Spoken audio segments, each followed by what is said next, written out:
어머님들 안녕하세요. 세디 원장입니다.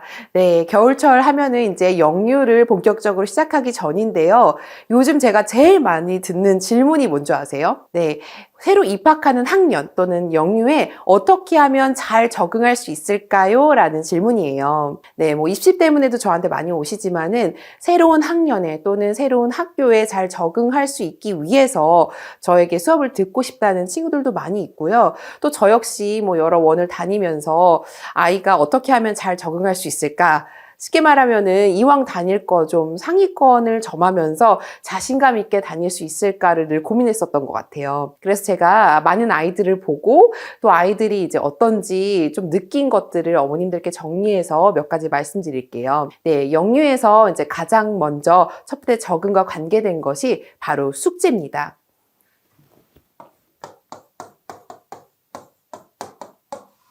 네. 어느 영유든 이제 숙제를 내기 마련이죠. 그리고 뭐 숙제에 대해서 안내나 오리엔테이션도 좀 요즘 자세히 나가고 있습니다. 근데 이 숙제에 관해서 어머님들이 이제 보통 체크하시는 게 이런 것 같아요. 아, 숙제 진도가 어떤가? 뭐 숙제 양이 몇 페이지인가?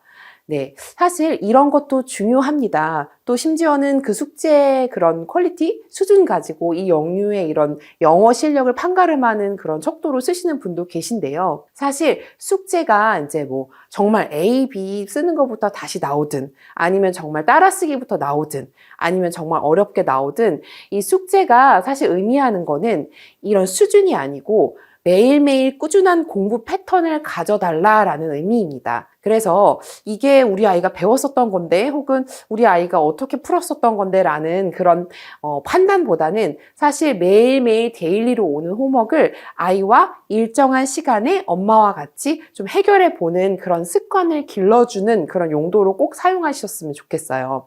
그래서 저도 사실 숙제를 뭐 매번 완벽하게 해갔다라고는 말을 할 수가 없어서 그리고 아이가 어느 날은 가면 자고 있기도 하고 뭐 여행 갔다 오면 또 놓치기도 하고 막 이제 들쑥날쑥한 때가 있었는데요.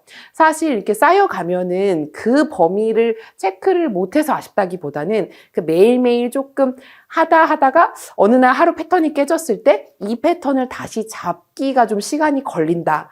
이 점이 좀 크리티컬한 것 같습니다. 그래서 우리 친구들은 맨 먼저 갔을 때 이 숙제가 어느 식으로 어떻게 요청이 되는지를 꼭 숙지를 하셔서 이 숙제를 매일매일 꾸준히 뭐 다 못해도 상관없어요. 근데 매일 같은 시간에 좀 시작을 해보고 이왕이면 혼자서 해결을 해보는 그런 연습도 하셔야 될 것 같습니다. 네, 두 번째로 넘어가 볼게요. 네, 두 번째인데요. 애프터 스쿨에 관한 겁니다. 네, 애프터스쿨이라고 하면 뭐 여러 의미로 생각을 하실 텐데요. 유치원에서 방과 후 수업을 하는 것도 포함이 되고, 그리고 또 흔히 말하면 우리 유치부 친구들 또 학원을 많이 다니죠. 그래서 보통 영유는 영어를 책임져 준다는 생각이 있기 때문에 그 이후에 한글이나 뭐 학습지나 아니면은 뭐 수학 이렇게 세팅을 하십니다. 근데 이 애프터에 관해서 스케줄을 이제 짜셔야 되는데 요 애프터를 어떻게 짜냐에 따라서 어떻게 보면 그 다음 날, 뭐, 이제 오후에 방과 후에 활동을 하면 요 다음 날이 요 아침에 영향을 미치고, 요 다음 날 스케줄이, 요 오후의 스케줄이 요 아침에 영향을 미치고, 이런 식으로 계속 일주일 동안 연쇄적으로 이게 아이의 생활 습관에 작용을 하게 됩니다. 그래서 저는 사실 애프터가 어떤 거 좋아요, 어떤 거 안 좋아요, 뭐 어떤 건 안 하셔도 돼요, 하셔도 돼요, 이렇게 추천을 드릴 수도 있는데, 여기 핵심은 아이가 애프터의 이런 매일매일 이제 월부터 금요일까지 중에 꼭 여유를 가지라고 말씀을 드리고 싶습니다. 쉽게 말하면은 월요일은 뭐 수학도 들어야 되고 화요일은 한글 해야 되고 한글 갔다가 또 운동도 하나 해야 되고 뭐 수요일은 미술 해야 되고 미술 갔다가 잠깐 또 선생님 영어 선생님 만나서 뭘 하고 막 이런 식으로 이제 빡빡하게 짜시는데 여기에 아이들이 조금 여유를 갖고 집에서 때로는 좀 뒹굴뒹굴 하거나 학원에서 배웠던 거 한 번 좀 펴보거나 숙제가 뭐였지 엄마랑 같이 보내는 그러니까 살펴보는 시간을 가지는 것도 되게 중요합니다. 그래서 월요일부터 금요일까지 또 엄마와 같이 뭐 이제 그거를 살펴볼 시간이 없는 친구들은 주말에 반드시 이제 주말도 학원들이 많잖아요. 그래서 주말에 반드시 이런 시간을 가지면서 아이가 이제 학원에 조금 여유를 가질 수 있게 해주시고, 만약에 이 애프터가 유치원에서 하는 애프터가 좀 아이의 이제 그 다음 활동에 좀 지장을 주는 것 같다라고 하시면은 집에서 조금 쉴 수 있는 타임을 가지시고 그 다음에 이제 학원에 가는 것도 저는 추천을 드립니다. 그래서 보통 저는 오후에 방과 후로 아이들이 수업을 오게 되면은 사실은 많이 지쳐 있어요. 지쳐 있는데 그래도 뭐 저는 왔으니까 최대한 이렇게 좀 치어링업을 해주고 뭐 간식도 나눠 먹고 또 같이 막 이렇게 좀 활기차게 얘기를 하면서 진행을 하기는 하는데, 체력이 약한 친구들 같은 경우는 영유에 갔다가 이제 길잖아요. 그리고 나름 이제 새로운 언어에 대해서 긴장도 하고, 뭐 아니면 문제풀이 하면서 좀 본인이 뭐 이렇게 막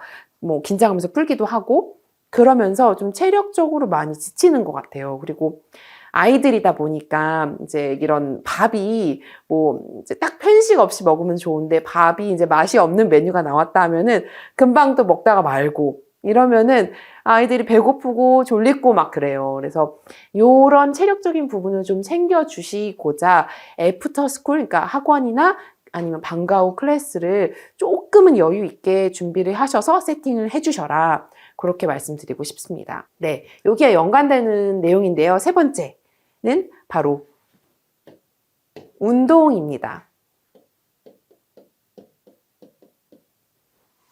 네, 저도 사실 운동을 그렇게 좋아하는 편은 아니고요. 저희 아이도 막 뭐 활발하게 해서 막 이 스포츠 저 스포츠 막 좋아하는 스타일도 아니에요. 근데 영유 다니는 친구들은 특히 새로운 유치원에 막 적응기 때는 저는 운동을 꼭 이제 좋아하는 운동을 좀 배치하라고 말씀을 드리고 싶어요. 왜냐하면 아이들이 영유나 이제 저도 비슷하게 프랩을 하면서 보면은 이제 뭔가 앉아서 뭔가 이렇게 듣고 말하고 쓰고 이런 거를 하다 보니까 아무래도 이 커뮤니케이션적인 과목을 하려면은 집중하고 계속 자세를 바르게 할 수밖에 없고, 저희도 그 부분을 많이 지적을 합니다. 그렇기 때문에 아이들이 아무래도 한창 뛰어놀고 햇빛 받아야 될 시기에 이렇게 형광등 아래서 이제 그냥 긴 시간을 영어를 배우면서 앉아 있거든요. 그러면은 또 방과 후 애프터 뭐 수학도 이어지고 그러면 이제 아이들이 아무래도 이 에너지가 넘치는 거를 좀 발산할 기회가 적어집니다. 그래서 뭐 우리 아이가 좋아하는 스포츠나 아니면은 뭐 좋아하는 그런 성향? 그러니까 뭐 우리 아이의 성향에 상관없이 좀 아이들과 이렇게 좀 뛰어놀고 이거를 좀 밖으로 분출할 수 있는 시간을 꼭 가져달라고 말씀을 드려요. 뭐 이거는 꼭 아이들과 무슨 그러니까 무슨 요즘 그 선생님이 상주하시는 생활체육 짐을 가지 않아도 되고, 놀이터에서 뛰어노는 시간을 가진다든지 뭐 뭔가 막 전력 질주를 하면서 땀을 내면서 아이들이 이렇게 좀 발산하고 좀 큰 소리도 내면서 이렇게 좀 힐링하는 시간을 가져야 된다고 저는 생각을 해요. 그래서 뭐 못해도 일주일에 2번 정도는 좀 활기차게 뛰어놀고 햇빛도 받고 하면서 좀 그 다음에 오히려 집중력이 좋아지는 거를 저는 너무 여러 번 봐서 이 부분도 좀 강력하게 추천을 드립니다. 또 네 번째로 넘어가 볼게요. 네 번째 같은 경우는요, 이 팀에 관한 거를 말씀드리고 싶어요. 네. 팀에 관한 거는 좀 여기서 이제 운동 얘기해서 이것도 연장선상의 얘기인데, 이제 새로운 영유에 가면은 이제 새로운 학원들이 막 이제 오픈을 하고 프로그램도 바뀌고 그러면서 이제 어머님들께서 우리 아이가 다니는 영유에 이제 그런 엄마들은 어디에 가나 하면서 미리 이제 이렇게 아시는 분들과 뭐 팀도 짜고 그렇게 많이들 하시더라고요. 근데 이 공부팀은 사실은 제가 운동팀은 추천을 드리는데요. 공부팀 같은 경우는 꼭 어머님들이 이렇게 조바심을 내시지 않아도 될 것 같아요. 그러니까 뭐 나는 워킹맘이니까 뭐 이렇게 전업 엄마들이 이렇게 짜는 팀에 좀 놓쳤나? 뭐 그런 거에 대해서 부담을 가지지 않으셔도 되고, 또 이렇게 뭐 시간을 맞추다 보니까 나만 우리 친구들과 좀 무리해서 벗어나 있나? 라는 것도 걱정 안 하셔도 될 것 같아요. 그러니까 저는 프랩 선생님 입장에서 오히려 이렇게 원래 친해서 같이 온 친구들보다는 오히려 선생님의 추천을 받아서 이렇게 이 친구들과 성향이 맞을 것 같다라고 이렇게 묶어진 팀이나 반에서 시너지가 나는 거를 더 많이 봤거든요. 그러니까 같이 친한 친구들끼리 오면 나중에 사실 빠질 때도 좀 미안하고 좀 뭔가 나 때문에 이 팀이 좀 와야 되는 것 같아서 눈치도 많이 보이고요. 그리고 친하긴 친한데 그러면서 이제 여러 가지 얘기를 하다 보니까 때로는 이제 공부는 좀 혼자 가야 될 판단해서 혼자 가야 될 부분도 분명히 있는데 그 부분보다는 이제 아무래도 옆에 친구들의 이제 분위기에 좀 휩쓸려서 가는 경향이 많이 발생을 하거든요. 그래서 좀 이제는 같이 이제 영유에서 같이 긴 시간을 보냈다면 그 친구와 이제 운동 같은 걸 하면서 뭐 즐겁게 같이 이야기하고 이런 시간을 갖는 거는 저도 참 좋다고 생각을 하는데 공부팀에 있어서는 반드시 어머님들이 뭐 팀으로 어떤 수업을 들어가야 된다고 해서 더 많이 뭔가 배울 것이다. 아니면 아이가 더 그 학원을 좋아하면서 들어갈 것이다. 라고 생각하는 거는 조금 이제 바꾸셔도 될 것 같아요. 왜냐하면 그렇게 친한 친구들끼리 와도 이 수업 분위기가 오히려 거기에서 이 친구는 여기 이 학원에서 보는 친구라는 인식이 더 이렇게 조심스럽고 호기심 어리고 더 뭔가 이제 이게 각자의 학습적인 시너지로 갈 때가 많거든요. 근데 사실 이 친구는 키카도 같이 다니고 이 친구는 우리 엄마 뭐 모임에서도 보고 하는 친구가 또 만났다 하면은 뭐 보통은 나 오늘은 이거 하고 왔는데 이러면서 막 액세서리 보여주면서 다른 얘기로 좀 흐르게 되더라고요. 그래서 아무래도 이 공부팀은 개별적으로 선생님의 추천을 받으시거나 아니면 오히려 좀 과감히 혼자서 좀 학원에 부딪혀 보시는 것도 필요하실 것 같습니다. 네. 그리고 요거는 좀 제가 어머님들께 새롭게 드리고 싶은 팁인데요. 담임 선생님과의 소통 부분입니다. 이 담임 선생님들께서 이제 영유에 다니는 친구들이 이제 아직 어리다 보니까 뭐 4살이든 7살이든 많이 신경을 써주실 텐데요. 저는 이 선생님이자 학부모 입장에서 그러니까 선생님과 많이 이렇게 소통을 하라고 말씀드리고 싶어요. 이 선생님들이 거의 아침부터 어떻게 보면 점심 지나서 오후 3시, 늦으면 5시 정도까지 쭉 아이들을 지켜보시잖아요. 그래서 사실은 영유에서는 이렇게 뭔가 학부모님들에게 정기적인 고지를 하는 그런 각자의 이런 커리큘럼을 정해놨지만 선생님은 사실 그보다도 더 아이들에 대해서 많이 파악을 하고 계세요. 그러니까 다만 그게 이제 어머님들께 정기적으로 고지가 될 때 뭐 알려드리거나 또 아이들이 이제 10명 이상이다 보니까 뭐 매일매일 이렇게 보고를 할 수 있는 시스템이 안 되다 뿐이지 저도 아이들을 보면서 요 아이가 오늘은 뭐 어땠네 하면서 어떤 주말에 있었던 일까지도 좀 파악이 되는 그런 아이의 무드를 보면서 진짜 그런 경지에 나중에 이르거든요. 근데 이 선생님과 소통을 하는 거에서 어머님들께서 이제 좀 걱정하시는 이 적응 문제를 선생님과 함께 지혜롭게 좀 해결을 하실 수 있다고 봅니다. 근데 여기서 이제 소통을 많이 하라고 하면 그러면 선생님한테 자주 전화하면 되나요? 뭐 선생님 핸드폰 번호를 알아내서 그걸로 뭐 텍스트를 보낼까요? 아니면 뭐 선생님한테 자주 찾아가야 될까요?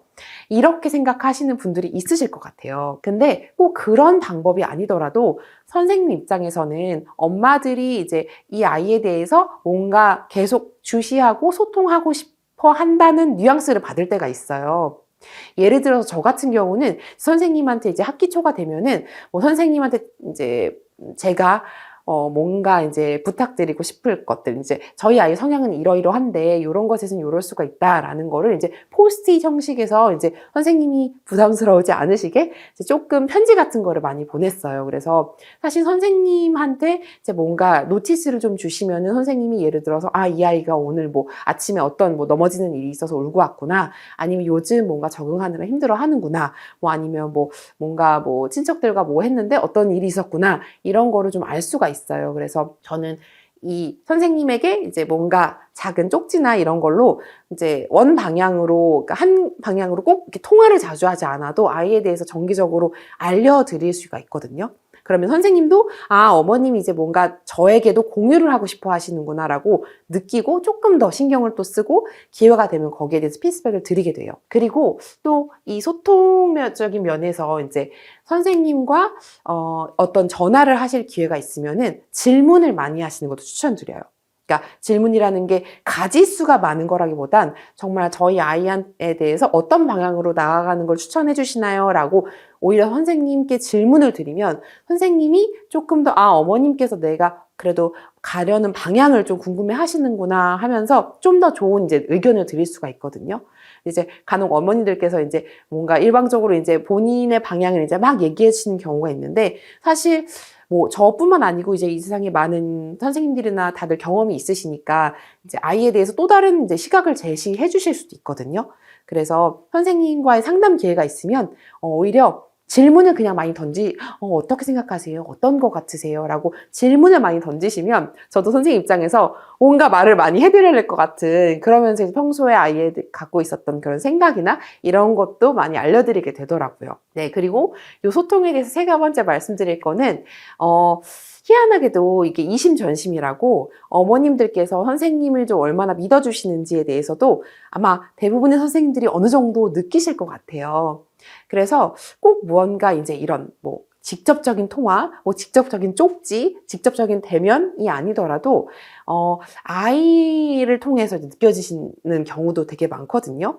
예를 들어서 아이가 선생님이 이런 거는 이렇게 하라고 해서 우리 엄마가 선생님한테 물어보라고 했어. 뭐 아니면은 선생님한테 뭐 이거는 허락받아야 된다고 했어. 이런 식으로 이제 간접적으로 느껴지는 그런 신뢰 같은 게 있어요. 그래서 기본적으로 이 담임 선생님이 책정이 되시면은 어쨌든 1년을 가야 될 선생님이시잖아요. 그러니까 선생님을 기본적으로 믿고 선생님의 의견에 조금 귀 기울여 주시는 태도를 보여주시면은 사실 선생님은 다 알거든요. 그래서 아이한테 있어서 오히려 뭐 반나절을 책임지시는 분이니까 뭐 원어민 선생님에 대해서 조금 팁도 주시기도 하고, 뭐 스페셜 클래스에 대해서 선생님들이 조금 더 뭐 사진 같은 것도 엑스트라로 보내주시기도 하고 다양하거든요. 그래서 사람과 사람이니까 하기 나름이라고 생각을 해요. 그래서 어떻게 보면 이거를 우리 아이가 어떻게 내가 만들어 보겠어 라는 그런 제스처보다는 선생님과 함께 같이 가고 싶어요 라고 하는 이런 태도를 좀 보여주시면은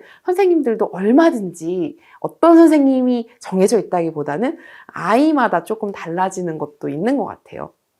그래서 어떻게 보면 이 영유 적응의 제일 핵심적인 키를 쥐고 있는 담임 선생님과 많은 소통을 하시고, 소통할 기회가 좀 적으시더라도 선생님과 이제 그런 좀 신뢰를 보여줄 수 있는 제스처들을 보여주시면서 하면은 아마 선생님들께서 많이 신경 써주시고 예뻐해 주실 거라고 생각을 합니다. 네, 오늘은 이제 영유 적응에 앞서서 다양하게 이제 공부적으로나 아니면 비공부적인 것들, 어머님들께서 좀 챙겨주셔야 될 것들에 대해서 챙겨보았는데요. 사실 영유 들어간다는 게 저도 제가 들어가는 것처럼 되게 설레고, 또 이제 첫 기관이나 아니면 뭐 두 번째 기관이나 그렇잖아요. 그리고 또 만약에 시험을 많이 준비해서 간 원이라면은 또 너무 이제 되게 설레기도 하고 여러 가지 마음들이 되게 중첩이 되는 것 같아요.